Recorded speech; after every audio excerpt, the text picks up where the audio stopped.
Good morning. Welcome to the Heritage Foundation and our Lewis Lehrman Auditorium. We welcome those who join us on our heritage.org website. For our guests in-house, we would ask that courtesy to see that mobile devices have been silenced or turned off.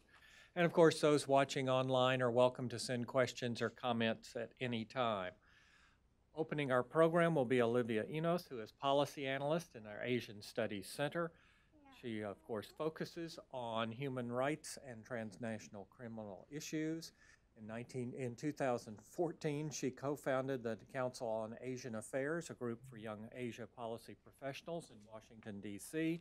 She received her bachelor's degree in government from Patrick Henry College and is pursuing her master's degree in Asian Studies at Georgetown University. Please join me in welcoming Olivia. Olivia? Good morning. It's my pleasure to welcome you to the Heritage Foundation this morning to discuss an issue that is near and dear to my heart, religious persecution in China. I wish that we were meeting under better circumstances, but alas, our meeting comes on the heels of the death of illustrious human rights lawyer and defender of Christians, Li Baiguang. I, along with my colleague Emily Gao, had the pleasure of meeting Li Baiguang when he was visiting Washington on his recent trip to attend the National Prayer Breakfast. Just weeks after visiting Heritage and after visiting Washington, Dr. Li died under unbelievably mysterious circumstances when he went to the Chinese military hospital number 81, complaining of minor stomach pains. Dr. Li was a longtime defender of human rights and a longtime defender of Christians in China, and yet mysteriously, he ended up dying. By all accounts, Dr. Li was in good health during his visit to Washington, and it seems highly unlikely that he died of a terminal illness, particularly when this is combined with the facts that he was facing death threats, that he had been beaten and abused previously, and that his body was cremated before any sort of investigation could be done. Dr. Li and many other brave men and women in China are fighting for individual rights of people in China to be able to practice their faith. But unfortunately, the space for practicing faith seems to be closing in China, and it seems to be closing as President Xi Jinping continues his consolidation of power. We see this because Sinicization, which is one of the goals of the Chinese government of all religions, has been put into place. And we've seen that on October 2017 at the 19th Party Congress, there is now Xi Jinping thought, which was written into the Chinese Constitution, and now term limits have been removed on President Xi's ability to continue to maintain power. I know we're at the Heritage Foundation, but I wanted to say that there's a groundbreaking report that was published by Freedom House just a few months ago that highlights several key trends in increasing religious persecution in China. First, it noted that the CCP is expanding control over religious leaders and places of worship. Second, it highlighted that authorities are engaging in, quote, thought reform and re-education. Third, penalties for disobeying religious restrictions are becoming harsher, and in cases like Li Baiguang, even deadly. And fourth, Chinese authorities are resorting to economic punishment, commodification, and exploitation of believers of all faith. Some examples of this include torn down crosses.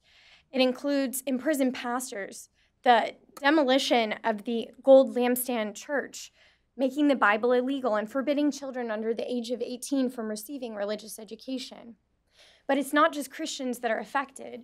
Uyghurs are affected too. The Chinese government continues to collectivize them, bulldoze their homes, and even invade their privacy by collecting DNA, fingerprints, and other forms of biometric data.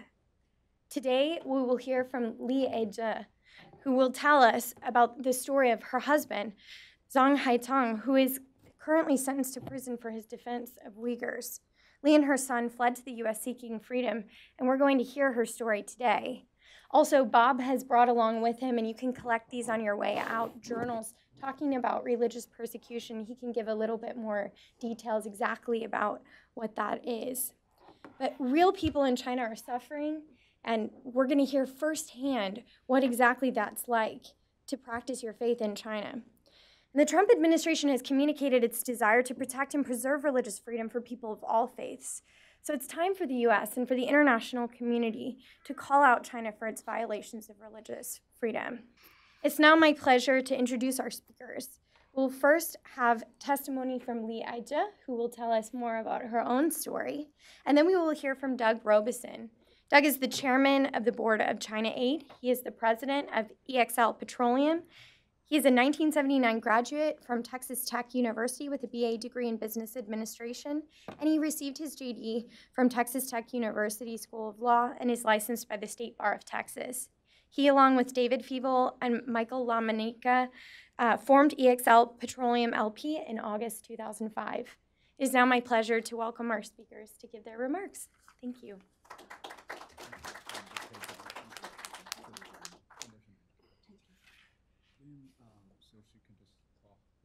Yes. 各位先生、女士，大家好。So, good morning, ladies and gentlemen. 我叫李爱杰。My name is Li Baiguang. 我的丈夫叫张海涛。My husband is Zhang Haitao. 他因为在网上发表了69条微信、205条推文。Because he sent 69 pieces of WeChat messages and 205 pieces of Twitter messages. 对中国共产党提出了一些批评性的意见。And critical of the Chinese Communist Party. 就被新疆当局以煽动颠覆国家政权罪和为境外刺探，就被新疆当局以煽动颠覆国家政权罪判处有期徒刑15年。My husband was sentenced to the 15 years for the first charge of subversion of state power. 以及拍摄了新疆乌鲁木齐街头看到的一些警力巡控的一些照片13张，或者让他先没事，以及拍摄了新疆乌鲁木齐街头看到的一些警力巡控情况的一些照片13张。And then he was charged with the second charge because he took 13 pictures on the street of Urumqi, the capital of Xinjiang Uighur Autonomous Region, showing the police surveillance effort on the street. 还有通过公开渠道了解到的新疆维稳情况。And also some information from the public source about China's stability maintenance effort. 在接受媒体采访的时候，提供给了境外媒体。And because he revealed all this information when he was interviewed by the media, 就被以为境外刺探、非法提供情报罪判处有期徒刑5年。He was then sentenced to another 5 years for spying and stealing secret information for the overseas organizations. 两罪合并判处有期徒刑19年。So combine these two charges together, my husband was sentenced to 19 years imprisonment. 并没收个人财产人民币12万元。And with a financial penalty of 120,000 yuan, which is about equivalent of $20,000 US. 张海涛现在关押在新疆沙亚监狱。And right now, my husband Zhang Haitao has been being jailed in Shaya prison in West Xinjiang. 这个监狱非常的偏远。And this prison is very, very remote. 位于塔克拉玛干沙漠的腹地。It is in the far end of the Taklama, the Gobi Desert. 非常荒凉。And very desolate. 也是著名的维权律师高志胜先生关押的地方。And he's imprisoned in the same prison as the famous Chinese human rights lawyer Gao Zhisheng. Maybe Rebecca can. He's already very obedient enough.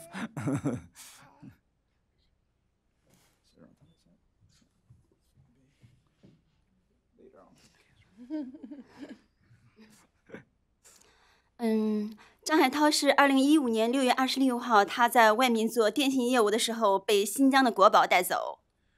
And Zhang Haitao was taken away on June 27th of 2015 when he was working outside. 当时我是不知道他们是什么人，是随后在这个扣押清单上看到了是国保，就是新疆乌鲁木齐国内安全保卫支队。I didn't even know who took him away and detained him until later time. It was written on a confiscation property list. It shows he was taken by the Bureau of Domestic Protection Squad of Xinjiang, of the Urumqi city of the Xinjiang Autonomous Uighur Autonomous Region. 他们拿着张海涛的钥匙打开我们位于乌鲁木齐的家。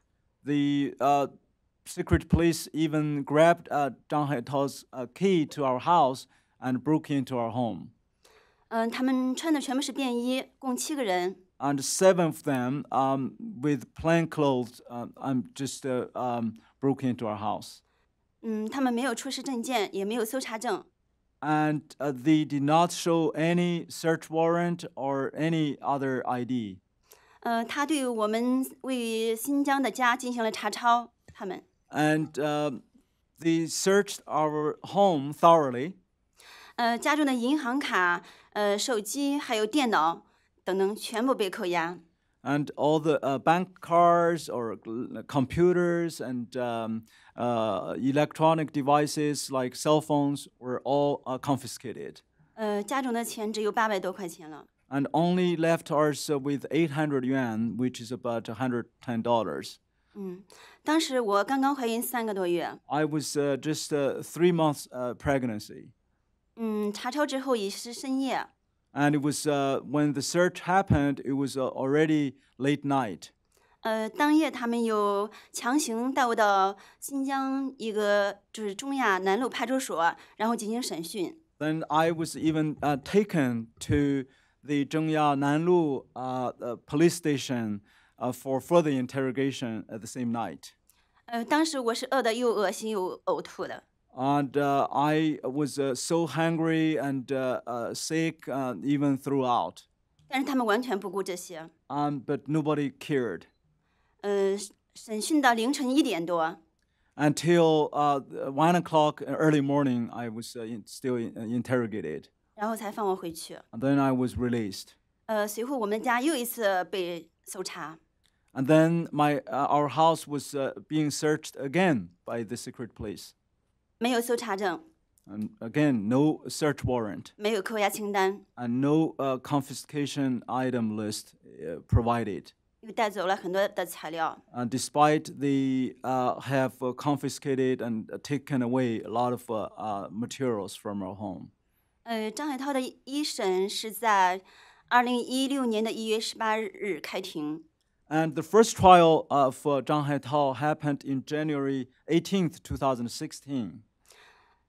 当时就是辩论的非常的激烈，看着非常的正式。And on the surface, in the court, the debate between the defendant and the Zhang Haitao's attorney were very heated. 其实当时我们是一审开庭的时候，儿子是刚刚满月。And that was the first. Our son was just born for the first month. I mean, he was 1 month old. 当天天气非常的冷，冰天雪地。It was extremely cold with heavy snow and chilly. 我们把孩子带到法院，希望让爸爸看到。I brought our 1-month-old baby, just try to let Zhang Haitao to take one look of our son. 在中午休庭的时候，我给那个法院的法官恳请法官。During the mid-noon recess time, I was begging the court judge. 我说：“你行行好，让张海涛看看他的儿子。” I told judge, I said, "Have mercy on us, and just to let Zhang Haitao to take one look of our son." 但是他们不同意。but it was denied. 然后就是张海涛的二审是在sorry， 有点紧张，不好意思。I was a little nervous. I'm sorry for that. 张海涛的二审是在2016年的11月28号在新疆高院开庭。His Zhang Haitao's second trial happened on November 28th of 2016 in the Xinjiang People's Supreme Court. 忘记一点，就是我拿到一审判决书的那个是。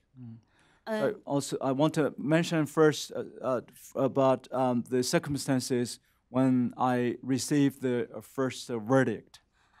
张海涛的就是2016年的1月18日，我拿到了张海涛的一审判决书。I received the first verdict on January 28th. 1月18号。January 18th of 2016 after the trial. 判决书非常的厚。It was a very thick trial. 我急速 verdict paper. 我急速的翻看着判决书。I just want to, pull to the last page to see the verdict. 终于看到了判决结果。And I finally saw the verdict. 当时我真的惊呆了。I was totally astonished. 我太震惊了。I was totally appalled. 悲伤、愤怒。And really sad and angry. 我大哭了起来。I just wept immediately, cried out. 我在法院我就说。In the court, right in the court, I said. 张海涛就在网上说几句话，你们就这样判他吗？ Only because he just spread and say a few words online, and you handed him such a heavy sentence? 你们有没有一点良心？ Do you still have any conscience? 我和我的儿子将来怎么办？ And how about our little baby son and myself in the future? 你们太无耻了！ So you're really shameless. 无耻还有一个底线，你们难道一点底线都没有吗？ Even there should be a bottom line of any shame. And do you have any bottom line? 当时这个法官叫王朝法官。That judge's name is called Judge Wang Chao. 当时法院的人来来往往，他们都看得目瞪口呆。And many people, excuse me, in the court walking back and forth, they were also astonished. 王朝法官他就急急地拉着我往外走。And then that Judge Wang Chao grabbed me and rushed me away. 他说：“你可以上诉啊，你可以上诉啊。” And he was even telling me, "Oh, you can make appeal. You can make further appeal." 我觉得这样的判决，我觉得太荒唐、太无耻、太没有人性，我无法形容。This verdict is just so foolish and stupid and shameless and beyond humanity. 他当初的罪名是煽动民族仇恨、民族歧视罪。Because he was first charged, for the first time, well, he was charged in the beginning was inciting ethnic hatred. 当时他们是把我拉到派出所，然后让我签的这是一个拘留书。And initially, I was taken to the police station to sign this detention notice. 也没有给我拘留的这个清单，这个单子。And I was not even given one paper about that detention. 随后，他罪名又变更为寻衅滋事。Then the charge was changed to another one. It's picking quarrels, and argument with others. 最后又高升为煽动颠覆国家政权罪，后以境外刺探、非法提供情报罪。Then the third time, they changed the charge to the subversion of state power and spying and stealing national secret to overseas organizations. 难道这就像一场游戏吗？ Is it just a game? Just you can just change the names instantly. 就像过山车一样。It's like roller coaster. 然后我们提起了上诉。So we did make appeal. 张海涛的二审是经历了3次的延期。And for the second trial, actually, they delayed 3 times. 二审是在2016年的11月28号在新疆高院开庭。So the second trial opened in November 28th, 2016. 当时法院的门口聚集了很多的法警。And a lot of court marshals and police were gathered in front of the court building. 我当时是刘正清律师和张海涛，他们都没有任何的机会可以说话。And Zhang Haitau's lawyer, Liu Zhengqing, was not even able to speak a word with Zhang Haitao. 新疆高院就是他们只经历了短短的30分钟， After just 30 minutes in the 就是 court, 草草走了一个过场。just passed the procedure. 当庭宣判，维持原判，驳回上诉。 And the second verdict was announced. The appeal was denied, and the original sentence was upheld. 随后我和儿子我们就回到了河南老家。 Then we were forced to go back to our hometown in Henan province from Xinjiang. 开始寄居在海涛的姐姐家生活。 And we stayed at Zhang Haitau's sisters for our living. 但是我们就是迟迟收不到张海涛转送到哪个监狱的任何消息。 But we could not get any word about which prison Zhang Haitao was transferred from his detention center. 我们给看守所和法院打电话，他们就是非常的刁难我们，然后就是相互推诿，就是不肯告诉我们在哪个地方。 And we have made multiple inquiries and phone calls to the detention center and the court, and neither of the government institutions gave us any information about his prison. 我请求网友帮助我寻找丈夫的下落。 So I made a petition to the netizens, asking them to search the whereabouts of my husband. 终于收到了入监通知书。 And finally, we received a notification of his prison transfer. 得知张海涛是在2016年的12月2号送往沙海监狱的。 And from that paper, we learned that Zhang Haitao was transferred to Shaya prison from his detention center on December 2nd, 2016. 但是我们的探监路真的非常非常的艰难。 It was extremely hard, difficult way for us to visit the prison. 我在国内的时候就是从他被送入监狱，到目前为止只见过他2次。 And before I came to the U.S., I was only allowed to visit him twice.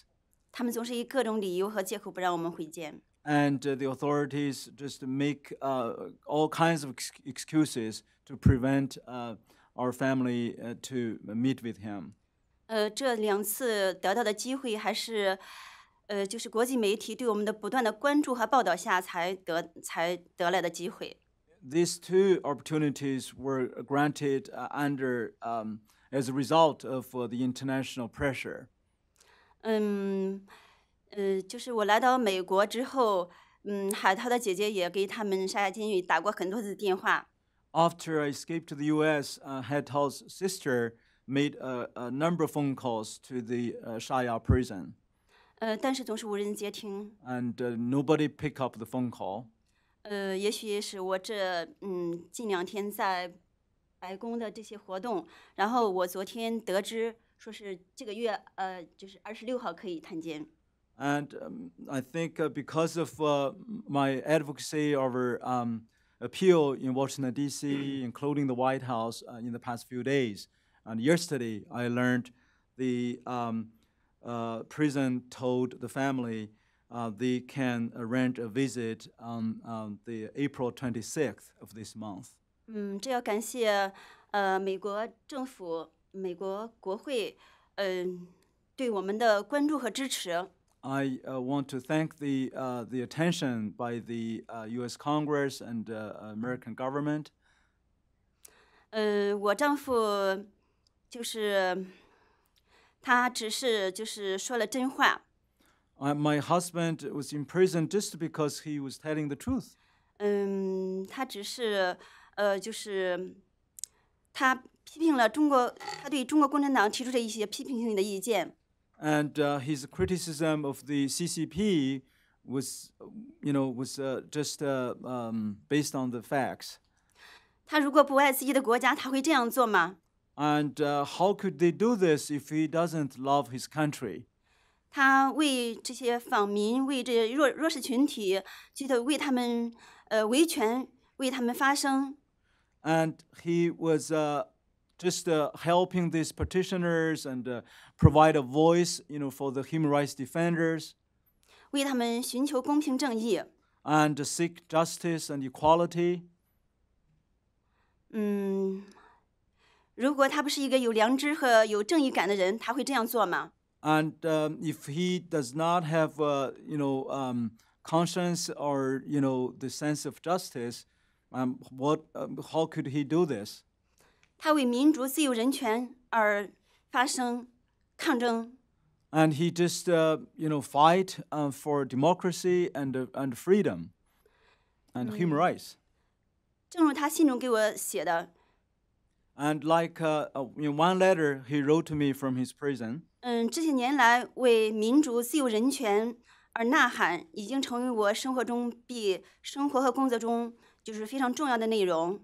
So it has become a critical component of my life to fight and call out for freedom, democracy, and freedom and human rights. 他只是行使了一个公民就是应该享有的一个言论自由权。He was just exercising basic fundamental rights as a citizen of China. 我想问问各位先生和女士， I just want to, ask ladies and gentlemen, all of you, 张海涛他的罪在哪里？ where can you find any crime of Zhang Haitao? 他因为说了这些真话， And just for telling these truths, 揭露了中国司法的黑暗和不公平， reveal all this inequality and corruption of the Chinese judicial system. 而遭到了刑讯逼供、酷刑虐待， And he was tortured and abused so severely, 逼迫他认罪。 and tried to make him confess his crime, so-called. 被拉到一个没有监控的地方，反吊着手吊着打。 He was pulled and to an undisclosed location without any surveillance or without any supervision, being hanged there and being beaten and chained 常年带着非常沉重的脚镣， with the heavy shackles and chains. 然后就是20多天不让他睡觉， For over 20 days, he was deprived of sleep. 瞌睡的话就用火烧头， If he was sleepy, then he was burned. His head was burnt. They used fire, 还有醉汉盯着不让他闭眼。 and he was assigned with a drunkard just to watch him, to not to sleep. 然后就是固定在一个就是瓷砖大小那么小的一个位置不让动， And he was chained in a small place like the size of a piece of tile, and he cannot move. 然后就是还不让放风， And he was not allowed to have any time for fresh air from his solitary confinement. 在里面就是吃一个馍馍就是可以，吃2个馍馍就要打报告。 And he was only allowed to eat one piece of steam bomb, and if he has to get a special authorization and make an application to get the second, steamed bomb for his food. 还不让洗澡这些。 And no right to take a shower. 我当时就是张海涛被就是这些刑讯逼供和酷刑虐待的时候，我接受了美国之音的采访。当时就是when Zhang Haitao was being tortured and abused, I was receiving an interview by Voice of America. 他们对就是不断敲我家的门来威胁我。And my door was being knocked by the secret police repeatedly. 然后 Is Christina here? No, no. Just maybe like a couple more minutes and then we have to switch to OK， 还有就是他在送往监狱的时候，就是被我第二次见他是不让放风，单独关押。 So the second time when I met with him at his prison, he was put in a solitary confinement and not allowed to have any fresh air. 被强迫学习。 And being forced to have non-stop political studies. 我们现在想申诉的话，还要经过监狱方面的同意。 And we are not allowed to make a further appeal because we need authorization by the prison management authorities. 我为我丈夫的遭遇，我悲伤哭泣。 I have cried and wept too long for the suffering of my husband. 他所遭受的，我的心在滴血。 I have shed too much blood in my heart. 他是一个无辜的人， He's a purely innocent man. 他凭什么就被遭受这些刑讯逼供、酷刑虐待，以及被剥夺了自由？ For what he was rid of freedom, being tortured, and like this way.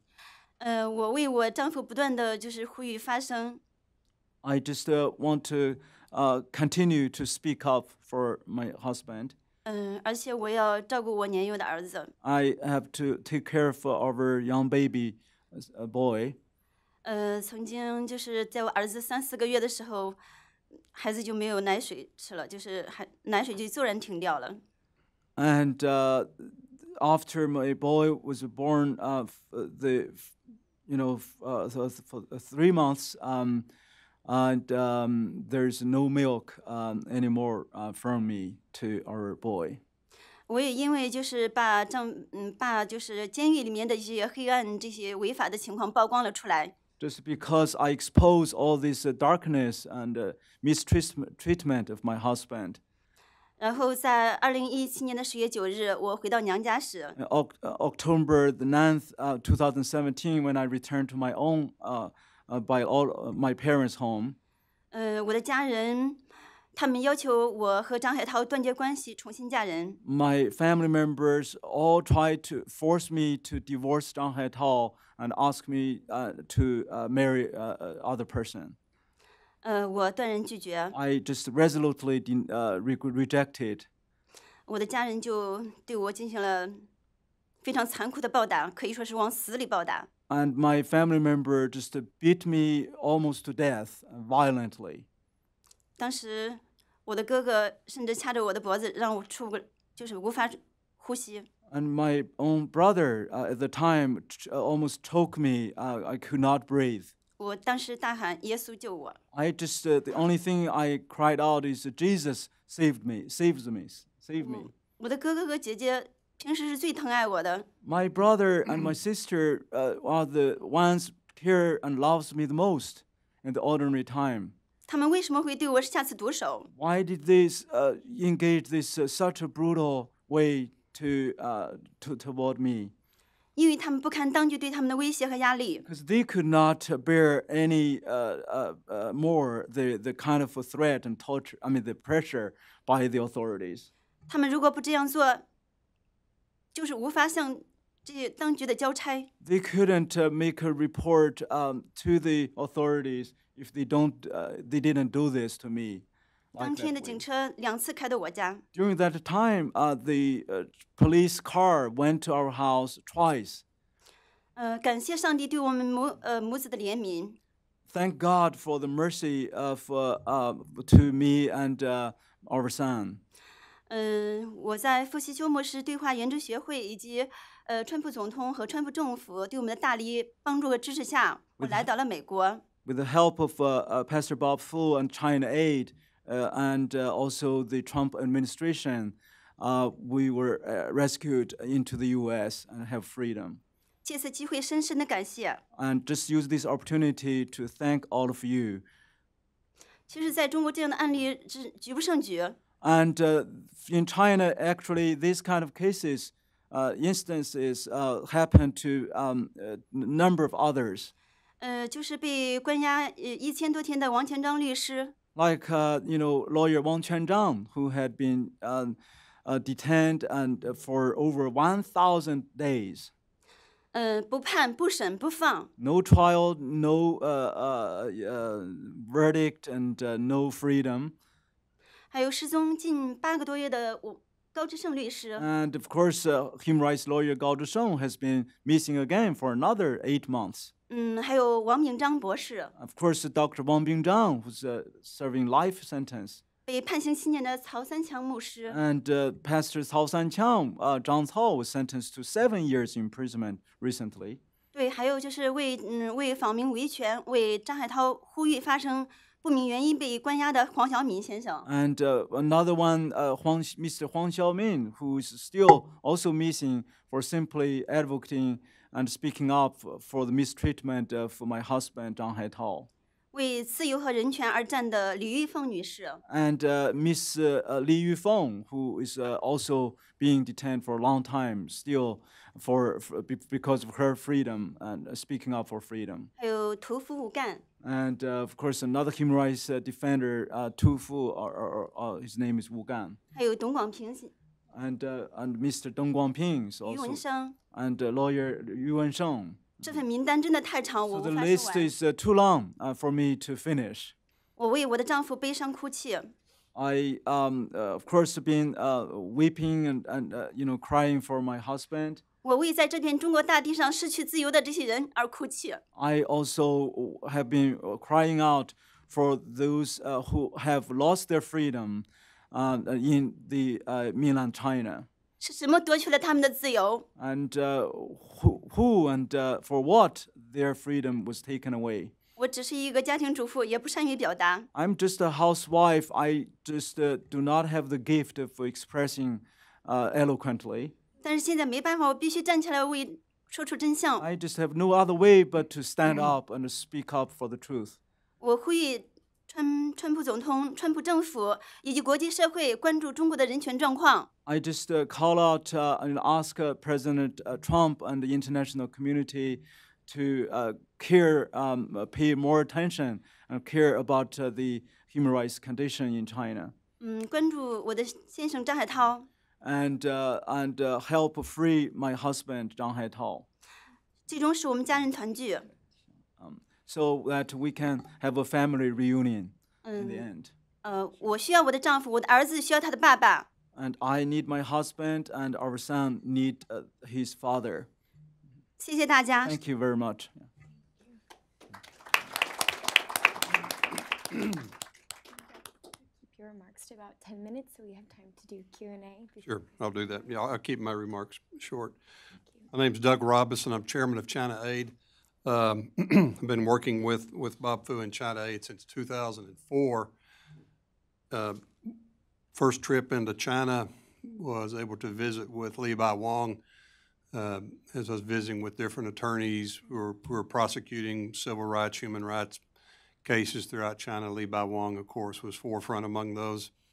Met with Li Baiguang again last year, and unfortunately he's not with us anymore, and that is not the unfortunately that's the usual situation. Most of the folks that I had met with early on, different attorneys and so forth that would come into the States to testify, many of those people are not around anymore, are in prison. The level of persecution that is going on in China has escalated rapidly. Just in the short time that I've been working, since 2004, it's self-evident. There was a dramatic increase of persecution beginning in 2008. And to further accelerate it, February 1st, effective February 1st, China instituted the religious affairs regulations. I have an oil and gas exploration and production company in Texas. We drill for oil and gas. We're a very heavily regulated industry. I have even been to D.C. on the behest of the Bush White House to deal with some proposed regulations, have fought different regulatory efforts. I understand that the power to regulate is the power to destroy. And the concern is with the regulations that have been enacted February 1st, we have only seen the tip of the iceberg that is going to occur in China in an attempt to effectively not just regulate, but eliminate any form of religious freedom or practice in China, except that meets the means and is convenient to the goals of the CPC. We have seen that with the destruction of churches. There's a report that's available to you. China Aid puts out an annual report. There is also available to you specific information regarding different articles regarding the Religious Law Regulation Act that is currently in place. It is very comprehensive what the Chinese government has enacted. Every form of religious practice, religious professionals, religious assets, religious meetings, religious sites are all subject to comprehensive control and approval, pre-approval by the Chinese government. The regulations are not just limited to Christians. Churches and Christian groups, the underground church, even the Three Self Church is now receiving an unprecedented amount of persecution, elimination. Perhaps some of the most egregious that we're seeing are against the Uyghurs, the Muslim populations in China. Recent reports have been issued anywhere from 500,000 to 1 million Uyghurs in the past several months have been detained, disappeared into what is called study camps, re-education camps. There are documented cases of forced re-education, forced political education, torture, and even death, rising to somewhere near 10% of the total Uyghur population in China. And so it is not just a Christian problem, a Uyghur problem, a Falun Gong, Tibetan, whatever the case may be. It's comprehensive. President Xi, perhaps Emperor Xi would be a proper title at this point, has indicated very clearly in past statements that the intention is to bring all religion into conformity with the CPC's view of the world. In fact, the Religious Affairs Regulation states that they will increase the level of legalification to fit in with socialist society. And so there is a belief, I think fundamentally, in our country, we have in our what we might term our sacred documents, the Declaration of Independence, the Constitution of the United States, the Bill of Rights that accompanies, that such rights are inalienable. They're given by God. They're not granted by government. And the burden of government to take away or limit or prohibit or regulate the practice of those rights, the foremost of which is religious freedom, the preponderance of evidence against the government's ability to do that is almost overwhelming. Unfortunately, in China, the assumption is exactly the reverse, that all rights, all freedoms, all privileges emanate from the government, and the government may dole those out as they wish or take them back or regulate. And so it's a completely different attitude, although the Regulation for Religious Freedom states in its opening article, in Article 36 of the Chinese Constitution, states that there is freedom of religious belief, that the government cannot compel people to believe or not to believe. We see that in practice that is not the case, and you can certainly draw a distinction between religious belief and religious practice. And so I would encourage you to pick up this material. We think with the current U.S.-China relationships, with tariffs, with Taiwan, South China Sea, intellectual property, North Korea, all of the flashpoints that are between our two governments at this current time, our two societies, that religious freedom is at the apex of these issues and cannot and should not be divorced as we attempt to work with China and resolve these critical issues between these two very major powers that they're attempting to coexist. I'll finish my comments and open up for question and answer, Olivia. Thank you. And I want to thank the Heritage Foundation also, excuse me, for not doing that at the beginning, for giving us this forum for AJ to present her case and to provide this information to you. Thank you. Yeah, well, thank you both for speaking. I'll go ahead and open it up to question and answer.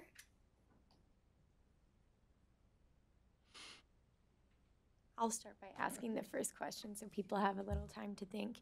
From both of your perspectives, I know you both said the Trump administration has really prioritized promotion of religious freedom.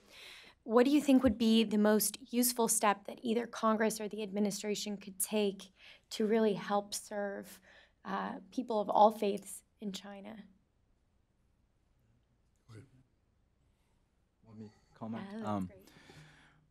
So this week, we have so far visited with member of Congress, including yesterday with Senator Ben Sasse, and also a meeting with the acting assistant deputy secretary of state at the EAP, Mrs. Laura Stone.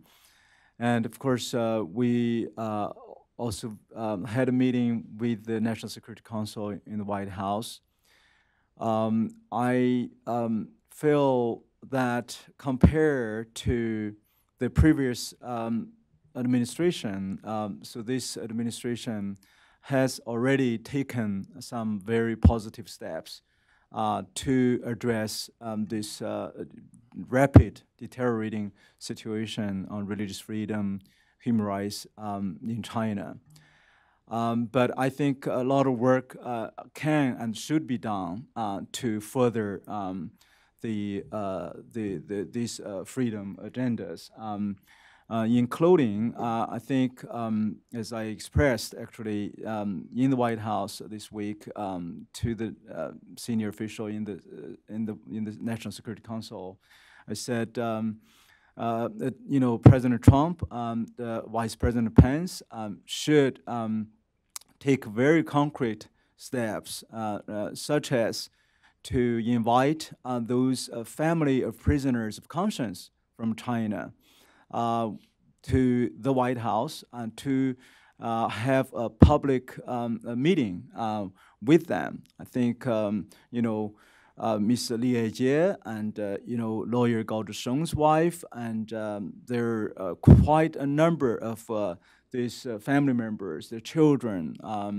are really waiting for such a meeting. I think, of course, you can't solve this problem with one meeting, but I think when the president and vice president to take these concrete actions, to choose to stand in public with these victims, the family prisoners, it sent a very strong and a clear signal to the regime, that the United States of America is not only care about trade imbalance or tariffs. These are important issues, but all these bilateral relational issues, trade and other issues, have a human rights and freedom component. And, so it's like a labor issue. And so that's my concrete, action suggestion. And also I would advocate to abolish this foolish mechanism for human rights dialogue. And it's already proved this dialogue is useless, toothless, and not able to work anything. Actually, Chinese regime has adapted and is making to their advantage for their propaganda, and to segregate human rights from other strategic issues, with the trade, education, or economic, and other, even the security issue. I think is not helpful. I mean, this human rights issue again should be in every bilateral meetings. So I would urge the Trump administration to include, the ambassador, the newly appointed ambassador Sam Brownback, in this strategic, dialogues with China, to make this issue as one of the inseparable component. So these are some of the my specific. And also, actually, I think we also need to address the threat by China to those individuals, even inside the United States of America. I think we have, seen concrete evidence. China is using Confucius Institute. Over 100 of them are in the United States. They are, as our FBI director Ray said in the public hearing, they are not only purely academic institution or exchanges. They are China's security, intel, part of the mechanisms. I mean, these should be addressed too. And many individuals, including those refugees we have rescued, recently received indirect threat from the Chinese consulate in Houston, and they use phone calls and tell these refugees that you are posing a national security threat to China. You are not welcome to go back to China. And so these things needs to be investigated and addressed. Yeah. I couldn't agree more with your point, Bob, that so often there's an unnatural separation between human rights and national interest-based issues. I totally agree that they should be better intertwined. But I'd like to go. David Heritage Foundation. Sorry, this is pertaining to the Uyghur population in the Xinjiang province. There's more news about the Xinjiang province being used as a testing ground for facial recognition and DNA swabs by the government. And my question is, there seems to be sort of a vice clamping down on religious freedom, but I was wondering whether this was sort of pushing some of the Uyghurs towards religious extremism. I know that the Uyghurs generally practice very moderate form of Islam, but I was wondering whether there's kind of a backlash in this regard.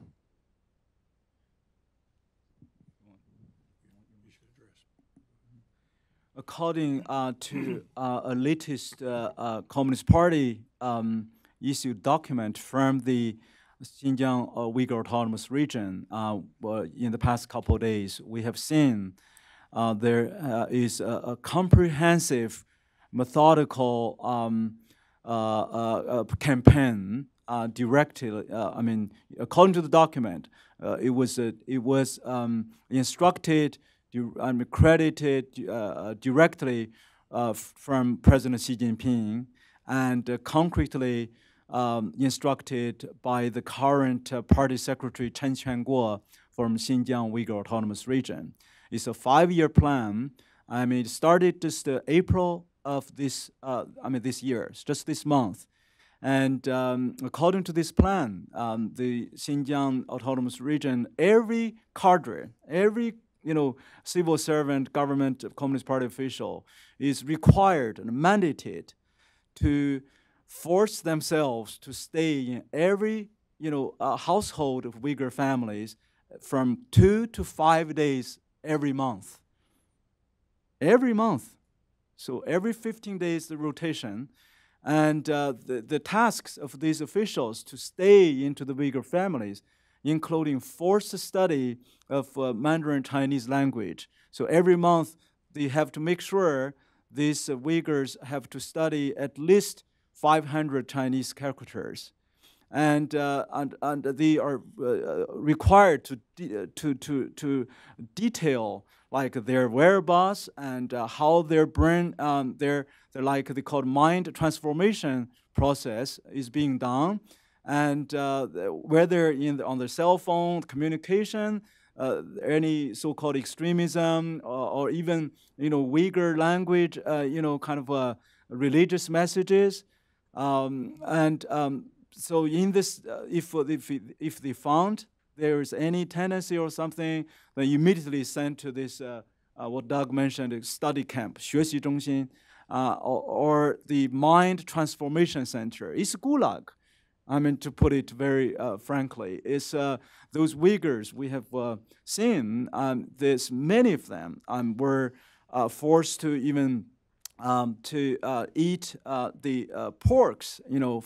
For Muslims to eat porks, and then we have also documented in the study camp they are all mandated to wear a specially designed earphone, and with 24 hours propaganda from the Communist Party. I mean, it's 24 hours a day, 7 days a week. Many went into insanity. I mean, went crazy. If you wear this 24 hours a day, I think it doesn't take very long for you to get crazy. And so it's happening right now. The the face recognition system, yes, Xinjiang perhaps really the most monitored and they called 全覆盖, means every inch is covered campaign. And this system is already applied to the religious freedom arena. We already seen, and the Wall Street Journal also documented, such as in Zhejiang province, it's called the Jerusalem of China, where 2,000 crosses of the church building was being forcefully burnt, demolished, and even those pastors were sentenced to 13 years, 10 years imprisonment. And so every church is mandated, again, forced to install face recognition system, and every church building in front of the building, they are forced to put a sign said these five following groups of people are not allowed to enter into the church building, including children, including students, including civil servants, including military, and another Communist Party member. They actually use the face recognition system, record the image, and then try to purge the Communist Party member who dared enter the church. So these are really happening. So that's why I think this is right now is only getting worse and worse, and it's a crisis. I think I personally think what's happening in Xinjiang to the Uyghur people already constitute a ethnic cleansing. I think it demands an international kind of independent investigation. Well, thank you. We will take more question and answer after Christina gives her remarks. But for now, I just wanted to highlight how incredibly brave it is for Li Baiguang to come here and to speak today, and to thank her for speaking, and also to thank Doug. If you could please join me in thanking our panelists.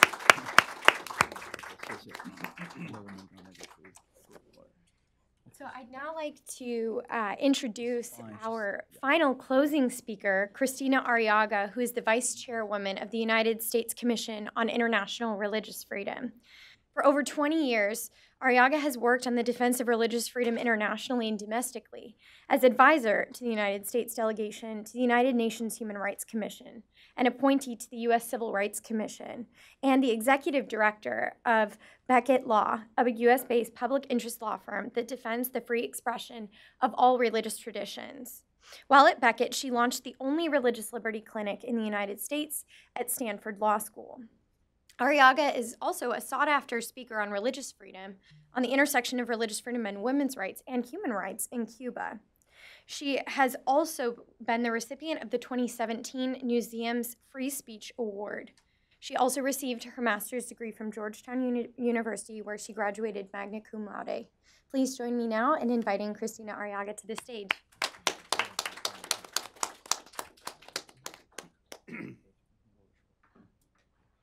Thank you. Thank you for that very kind introduction. I'm truly humbled to be on the stage with all of you. I've known Bob Fu for many years, and I never say no to anything Bob Fu asks me if I can do it. So thank you. Well, I open myself to a number of asks, but happy to help. Thank you for your service for the people of China. 18 years ago, on May 1st, 2000, USERF issued its very first report It focused on 3 countries, the Sudan, Russia, and China. The opening sentence read, Chinese government violations of religious freedom increased markedly during the past year. Regrettably, that sentence is as relevant today as it was 20 years ago. It was not the first time that USERV had taken a definitive stance on human rights violation in China. In fact, the year before, in 1999, it had recommended to the Department of State that China be included in a CPC list, countries of particular concern, for a systemic, ongoing, and egregious human rights violation. China deservedly remains on that list today. Indeed, you have heard this morning about the ongoing worsening situation for everyone in China.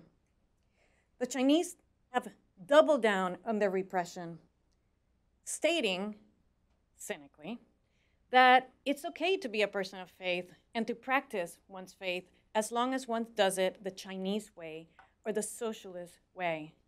This comes from the Chinese arrogant attitude that our rights come from the state. Therefore, the state can grant them or take them away.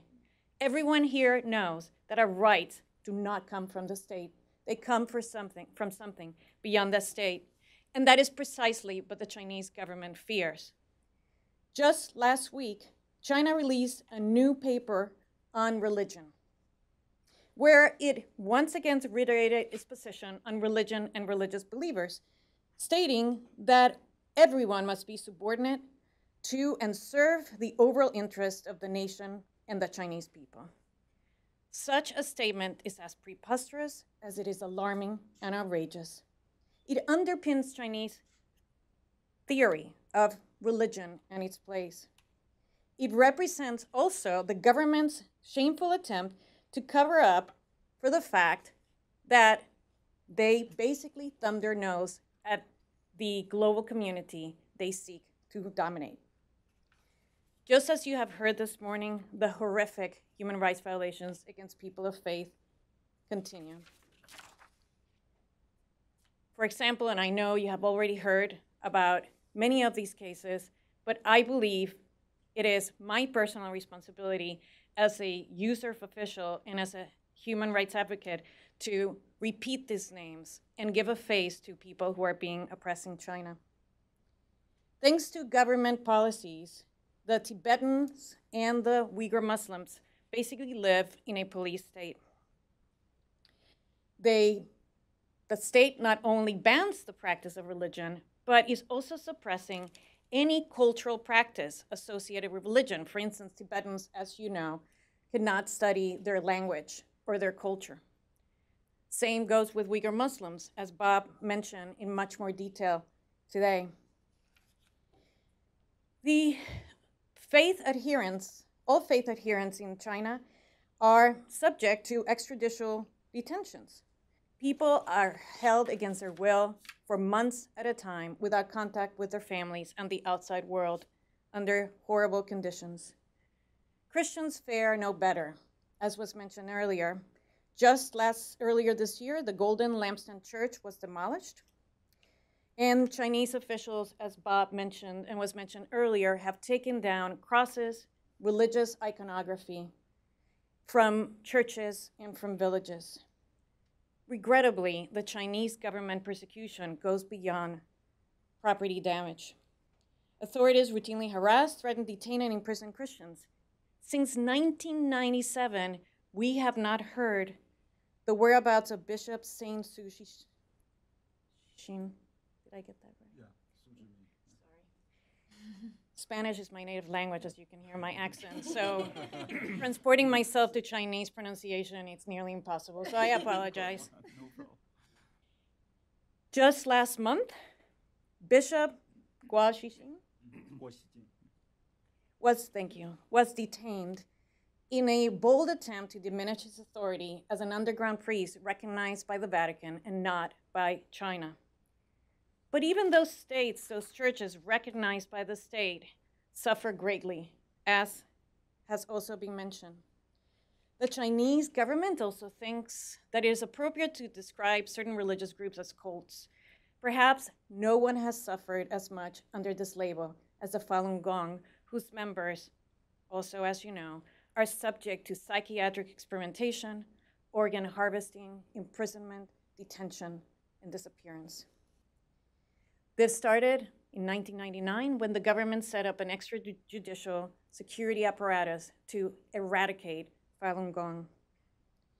As if targeting religious adherents, authorities, and practitioners were not enough, the Chinese government also targets anyone who defends people's right to freedom of religion and belief, including lawyers and human rights advocates. It would be very easy to get depressed and give up and be overwhelmed. However, I know, because you're here, that you don't want to do that, and we must continue fighting for human rights in China. Life is short and precious, and we only get one. So I thank you for your devotion for human rights, and I urge you to continue to fight for human rights. It is our duty. USERF has a number of plans in place to continue to fight for human rights in China. For instance, we partner with the Tom Lantos Foundation and Amnesty International on their Defending Freedoms project to call the attention of the American and the international public to individuals who are imprisoned. Last year, USERF started its own political prisoner project. We call it the Religious Prisoners of Conscience Project. My colleague, Vice Chairwoman Sandra Jolly, has adopted Uighur Muslim Gulmira Emin, and she will continue to say Gulmira's name whenever she advocates for human rights in public. The first Tibetan Buddhist ever to be appointed to the commission, my colleague, Commissioner Tenzin Dorji, has adopted the Panchen Lama and has made the same vow for advocacy. Furthermore, there are ways that the U.S. government can help, and some of them were mentioned earlier, but I urge you to continue pushing the U.S. government not to put corporate business and profits ahead of the rights of human rights in China. First, the State Department must continue to designate China as a country of particular concern. Second, the government should not allow the children of people in China who are torturing faith observers to come to the United States to go shopping for Christmas in New York. We must be attentive to the people we allow to enter in this country. We should deny visas under the International Religious Freedom Act and the Global Magnitsky Act. We should freeze assets under the Global Magnitsky Act, and we should continue to add names to the Treasury Department specially designated nationals list. A lot of businesses in the United States do business with China. We must call their attention to the implications of their actions in other countries. We should also call for the unconditional release of all religious prisoners, including Uighur Gulmira Emin and the Panchen Lama. And the executive branch should send delegations to China that focus on human rights, are not embarrassed to say the names of those Chinese who are held in prison.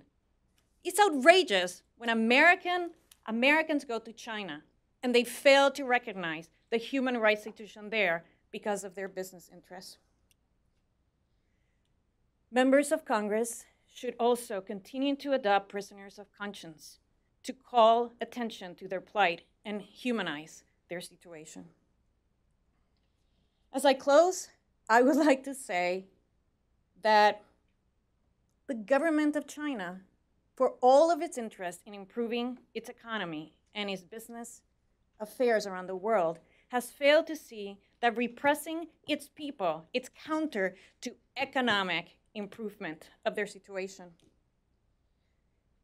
We at USERF know that at the intersection of human rights violations and religious freedom violation and economic interests, there is a direct relationship between both, and we must continue to remind China that it's in their self-interest to respect people's consciences.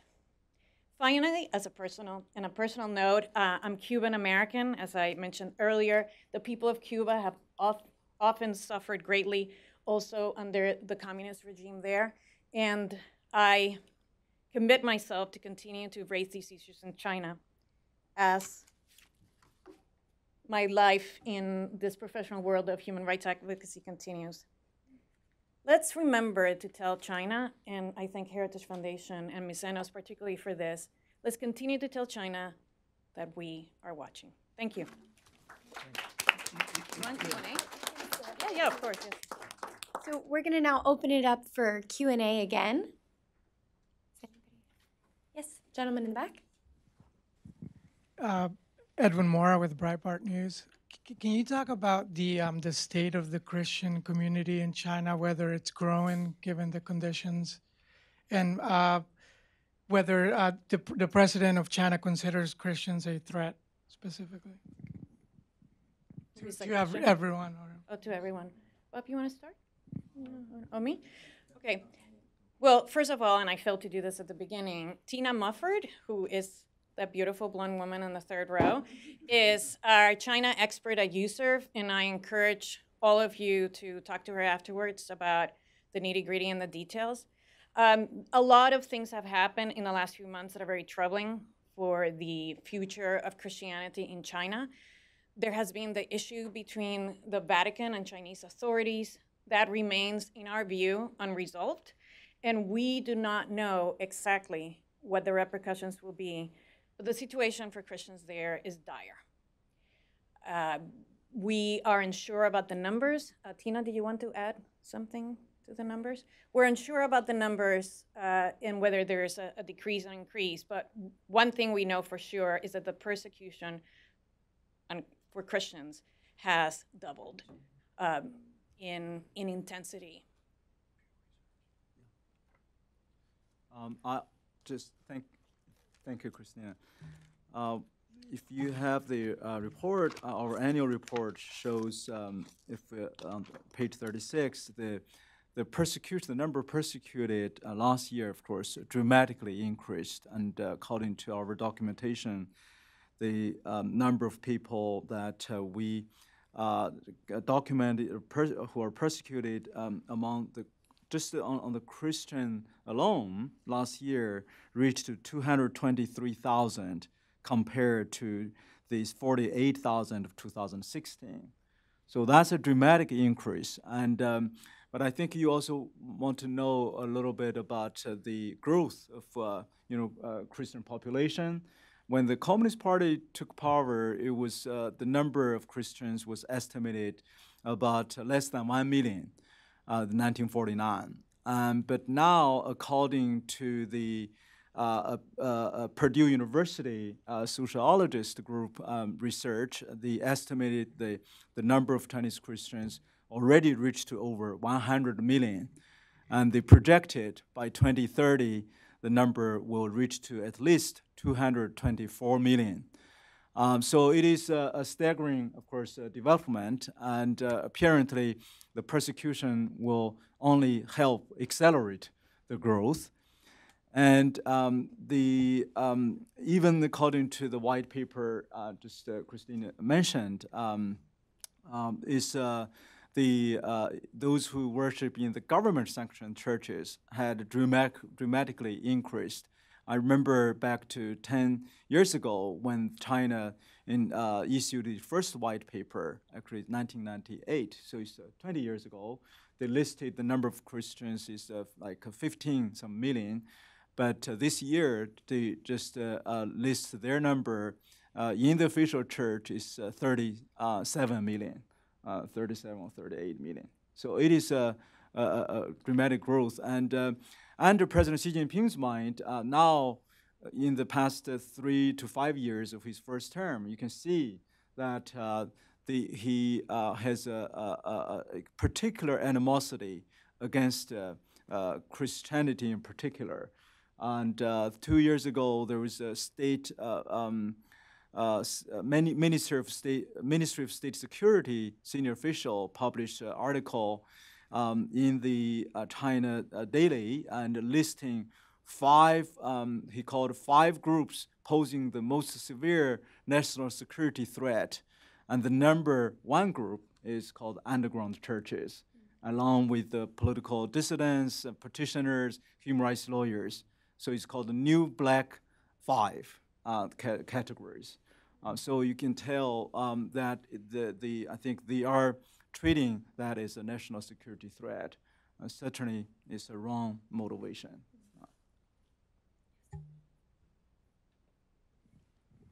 Hello, my name is Nathaniel. I'm an intern here at the Heritage Foundation. My question is with regard to the Uighur population. I was wondering what the response, or if there has been a response from majority Muslim countries in advocating for their religious brethren in China. Not that we know of. Is it okay? Yeah, sure. So. Yeah, my name is Omar Kanat. I'm the director of the Uyghur Human Rights Project. Unfortunately, there is no reaction, any reaction from Muslim countries. But recently, some NGOs, NGOs in Muslim countries began to, issue statements about the religious repression in Uyghur region. But because of the close relation between the China and Muslim countries, the Muslim countries doesn't want to take any action. Even we had a talk with the former General Secretary of the OIC. So he wanted to even to issue a press release, issue a statement about the religious repression. The other Muslim countries prevented him from doing so. So it's very unfortunate. Even Uyghur activists, including me, cannot travel to many of the Muslim countries. Thank you. Thank you. But of course, the religious repression, they know everything. It is, China is not hiding now that they are repressing the Uyghurs. They are, as Bob Fu, indicated, they are, issuing directives, instructions, how they should deal with these Uyghurs, to the regional government, regional party offices. But they are not hiding. So everybody knows. It is very well documented. Now, as Mr. Robinson indicated, there are about 800 to 1 million people are in detention centers, including children, elderly, women, men. And as Bob Fu indicated, all the men are in detention centers. Now they are putting Han males in their homes, They have to stay with the, females who are alone in their homes, in their houses. So it's an insult, It's an insult to the Uyghur people, to their religion, to their tradition, to their culture. So we are not, the culture, enjoying our culture, practicing our culture is banned by the Chinese. Now we cannot, the Uyghur language is banned at schools, and we cannot, practice our religion. Even we cannot say salam, which we use in greeting each other. So if you say salam, even if we reject to eat pork, or if a Uyghur reject to marry or reject the offer of Han male Chinese for marriage, it will be considered as a sign of extremism. We have time for one more question. Matthias Pertula from International Christian Concern. My question is kind of multi-layered, I guess. Number one is, what are some of the root causes behind the Chinese persecution of Christians and other religious minority groups, other than the fact of ideology, of course, and that? Is it the rise of Christianity, the rise of faith? Is it to do with our interconnectedness as a global community, access to foreign social media markets, I guess? Is it like an access to information? Like, what's causing the backlash from the Chinese government to increase the level of persecution, imprisonment of Christian and other religious minorities? And of course, the Chinese regime's rationale to target different groups have different emphasis of their reasoning. For instance, they target the Uyghur part of the reason target Uyghurs and Tibetans are, they were labeled as extremism, separatism, or terrorism. So that's their pretext, and they have never, of course, said anything about religious reason. But that's certainly an important component. And for Christians and Catholics, I can quote one from one quote that is very telling why the rationale why the Communist Party is nervous about Christianity and why they took the that cross on the rooftop of the church building. What kind of a threat? And so one of the internal Communist Party official document from Wenzhou City, Zhejiang Province, we obtained, it said the cadres should know the political significance of the cross, and the purpose of this campaign is to contain the overheated growth of Christianity, end the quote. So they certainly are nervous, and I think, honestly, our lack of kind of a ruling confidence in that sense, and the Communist Party publicly challenged basically the notion, basically said, okay, the more Christians, there's more kind of people who would not in agreement or loyal to their total dictatorship and brutality, brutal rule. I think that's some of the reasoning. May I add something? Yes, of course. The United States Commission on International Religious Freedom is about to issue its hallmark product, which is an annual report covering about 30 countries. We highlight conditions in those countries and make strategic recommendations to the Department of State, Congress, and the White House. And one of the issues we find most disturbing, and I think it indirectly has to do with the deterioration of freedom of religion of belief worldwide, is that religious freedom has been regarded by many progressive Western countries as the eccentric uncle of the human rights family. And it has been devalued in the international human rights community. And that is a central cause for religious freedom being considered a lesser human right. The United States continues to be a beacon of freedom. We're the only country in the world that has a body like USER focusing solely on religious freedom. And we must continue to not only advocate for people abroad, but continue to remind our own elected officials that religious freedom is a core human right that is related to every other right in the Universal Declaration and to economic prosperity. Well, I think that's a great note to end on. I wanted to thank everyone for joining us here today, and also if we could just thank our speakers one more time.